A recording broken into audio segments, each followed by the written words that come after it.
Ballon d'Or 2024. Rodri. The best player in the world, Vinicius Junior. Ce qui veut dire que pour FIFA, le meilleur joueur du monde 2024, c'est Vinicius Junior. Alors que pour France Football, le meilleur joueur du monde 2024, c'est Rodri. La question c'est, qui a raison et pourquoi? L'objectif de cette vidéo justement, c'est de vous montrer le système de vote. Comment le magazine France Football désigne le meilleur joueur du monde sur une année et comment la FIFA désigne son meilleur joueur du monde au cours d'une année civile. La première chose qu'il faut savoir, c'est que le système de vote fait toute la différence. D'un côté, on a la FIFA et son système de vote, et d'un autre, on a France Football qui a son système de vote aussi. Selon France Football, ce sont les journalistes qui sont habilités à désigner le meilleur joueur du monde. Ce sont eux les experts du foot. C'est eux qui connaissent mieux le foot que quiconque. Donc pour eux, si un ensemble de journalistes, 100 journalistes pour être précis, 100 journalistes des 100 meilleures nations de foot au monde désignent un joueur comme étant le meilleur joueur du monde, alors pour France Football, cela est largement suffisant pour dire que ce joueur est le meilleur au monde. Et c'est sur cette base qu'il désigne le Ballon d'Or. Mais on est tous d'accord pour dire un truc. Les journalistes ne représentent pas le football. Le football, ce sont les joueurs, les fans, les journalistes, les entraîneurs. Il y a même les présidents des clubs. Mais les présidents et toutes les institutions des clubs, on les inclut dans les supporters. Donc, selon France Football, les fans n'existent pas. Les joueurs eux-mêmes n'ont pas le droit de désigner qui parmi eux mérite le Ballon d'Or. Ça soulève des questions. Il y a des gens qui disent sur l'internet que c'est la FIFA qui attribue le Ballon d'Or. Non, il faut savoir et surtout, il faut comprendre comment a été créé le Ballon d'Or.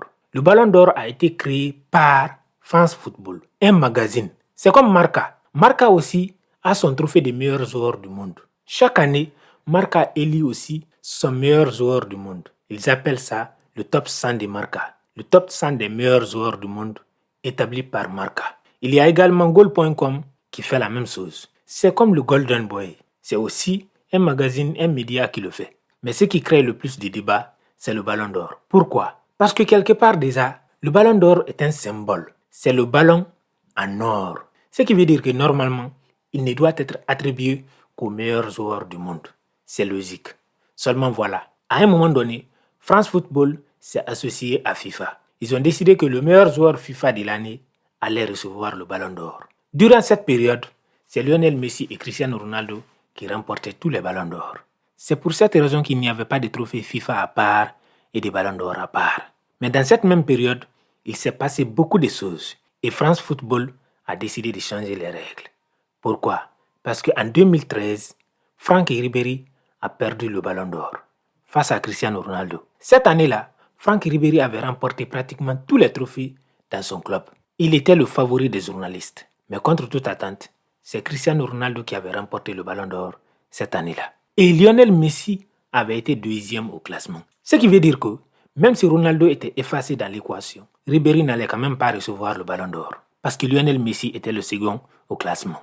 Les Français étaient très en colère. Les journalistes n'étaient pas d'accord du tout. Alors France Football a décidé de se séparer de la FIFA. Au terme de leur contrat, ils ont décidé de faire chemin à part. Et la FIFA a créé le trophée des Best. The Best pour la FIFA, c'est le meilleur joueur sur une année civile. Là également, il y a une différence. Pour la FIFA, une année, c'est du 1er janvier au 31 décembre. Alors que pour France Football, le Ballon d'Or est attribué sur une saison. Maintenant, pour ce qui est du système de vote, on a déjà dit que c'était les journalistes qui désignaient le Ballon d'Or. Pour la FIFA, il y a les journalistes, il y a les fans, il y a les coachs et il y a les capitaines d'équipe. Moi, je dirais que The Best symbolise mieux et surtout représente mieux la voix du football. Parce que The Best est la voix du peuple. C'est tout le monde qui désigne.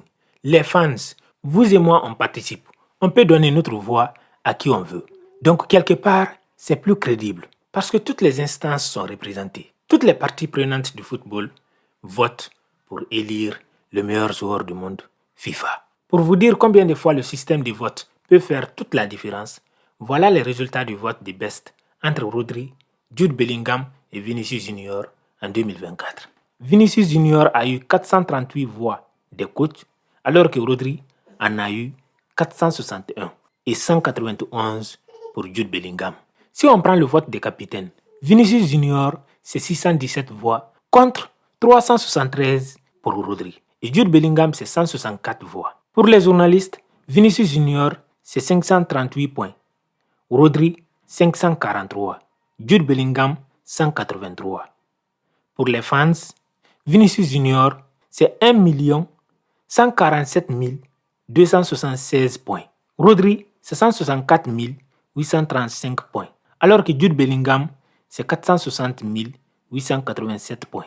Vous voyez comment le système de vote peut faire toute la différence. Pour les fans et les capitaines d'équipe, Vinicius Junior est et de loin le meilleur joueur du monde.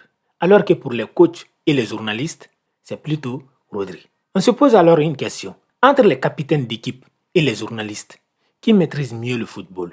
Qui connaît le football plus que l'autre? Est-ce que les coachs connaissent mieux le foot et le meilleur joueur du monde que les joueurs eux-mêmes? Moi, je dis que non. Parce que vous êtes toujours reconnus par vos collègues. Les gens contre lesquels vous vous battez tous les jours connaissent mieux vos mérites que les coachs, ceux qui vous regardent jouer.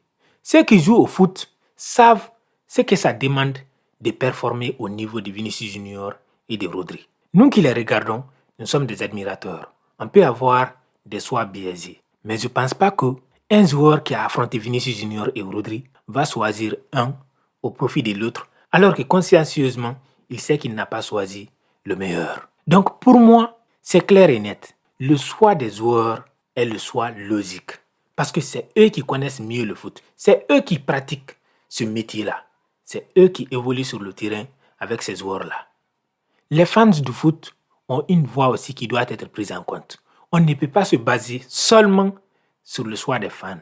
On ne peut pas se baser seulement sur le choix des journalistes. Pour moi, il faut prendre en compte l'avis de tout le monde. Et cette année, l'avis de tout le monde pris en compte désigne Vinicius Junior comme étant le meilleur joueur du monde. Les médias ont désigné Rodri comme étant le meilleur joueur du monde. Mais à mon avis, les médias ne représentent pas le football. Les médias font partie du football. Mais selon moi, ils n'ont pas la crédibilité de choisir le meilleur joueur du monde. Cela doit être par consensus, par un vote collectif, par un vote auquel tout le monde participe, comme cela a été le cas pour The Best.